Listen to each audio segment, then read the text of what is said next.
So, today's story is about penguins. Well, actually, it's about a little boy and a penguin friend. So, I thought we'd have a little chat about penguins. So, penguins spend half of their time on the land and half of their time in the water.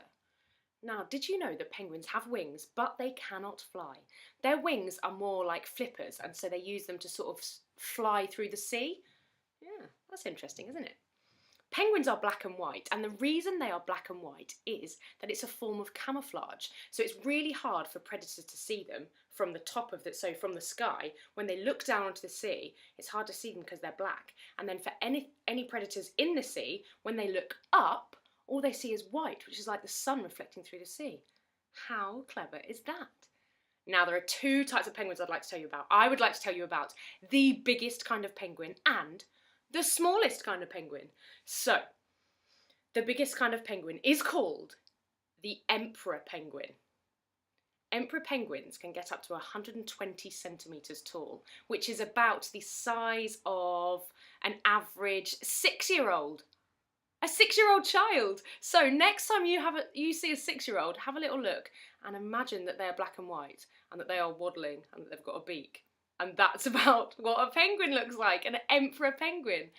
And the smallest kind of penguin, this has got a really easy name. You'll definitely be able to remember this. Okay, so the smallest kind of penguin is called the little penguin. That's easy to remember, huh? Little penguin. And they are only about 33 centimetres, which is really teeny tiny. So, they are so tiny that you would have to have 20 little penguins standing on top of each other to be the size of one giraffe. Imagine that, all balanced on each other's shoulders. Wow. Now, I think we are ready for our story. It is called Up and Down, and it's an Oliver Jeffers story. Now, you might have read one of these before. He's done quite a few, and they're all quite funny. So, are you ready? Get your teddy and snuggle down, and here we go, up and down. Once there were two friends, and they always did everything together. Until one day, the penguin decided there was something important he wanted to do all by himself. Fly!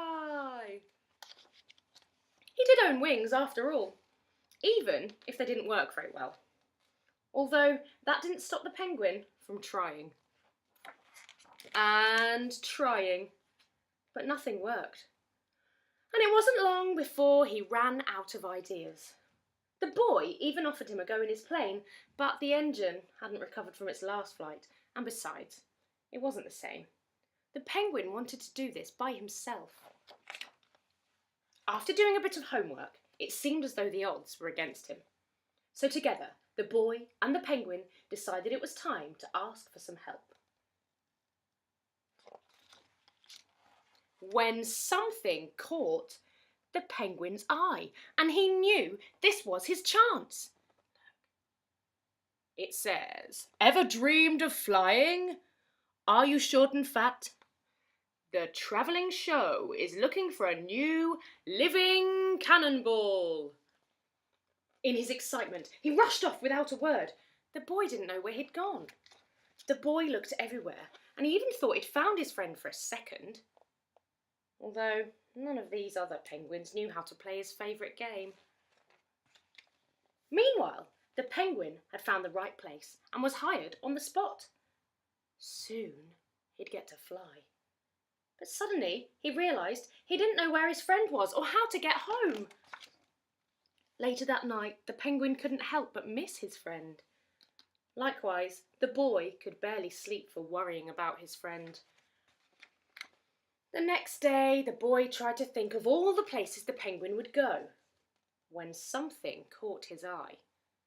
He didn't have much time. "All new living cannonball tonight." The penguin's big moment had come, but somehow he wasn't so sure about flying anymore. He wished the boy were there, and even wondered if his friends had noticed that he'd gone. But it was too late for thoughts like that. Bam! He took off like a bullet.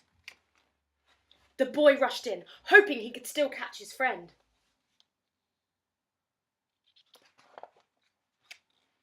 The penguin couldn't believe how high and how fast he was flying, and he had no idea how he was going to land. He was terrified and wished his friend was there to help him.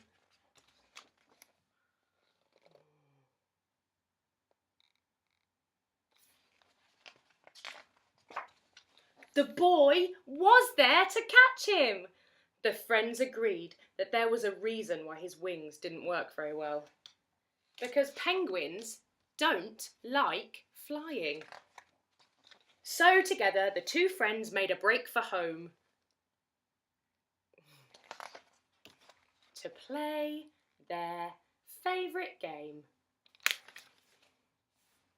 So you see, penguins don't like flying after all. Who knew? And that is the end of the story. If you are enjoying these stories, don't forget to click subscribe on YouTube or like on the Facebook page, and I'll see you soon. Now.